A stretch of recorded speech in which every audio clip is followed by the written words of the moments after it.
మెదక్ జిల్లా నిజాంపేట మండల పరిధిలోని చెల్మిడ గ్రామంలో స్వయంభూగా వెలిసిన శ్రీ తిరుమలనాథ స్వామి క్షేత్రంలో ఈరోజు తొగిట పీఠాధిపతి శ్రీ మాధవానంద సరస్వతి స్వామివారు ప్రత్యేక పూజలు నిర్వహించారు. మాధవానంద సరస్వతి స్వామివారికి ఆలయ మర్యాదలతో పూర్ణ కుంభంతో ఆలయ నిర్వాహకులు ఘన స్వాగతం పలికారు.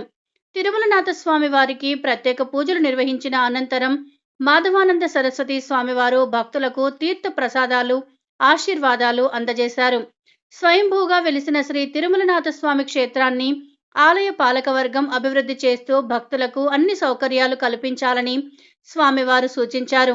ఈ కార్యక్రమంలో ఆలయ committee chairman Akkapalli Rama Reddy, EO Ravikumar, ఆలయ ప్రధాన అర్చకులు వెంకట రామ్మోహన శర్మ, డైరెక్టర్ బాజా రమేష్, చెట్లపల్లి ఎల్లాగౌడ్, కాకి రాజయ్య, అక్కపల్లి అబ్బారెడ్డి, నంద్యాల భూపాల్ రెడ్డి, రెడ్డి రాములు, భక్తులు తదితరులు పెద్ద ఎత్తున పాల్గొన్నారు.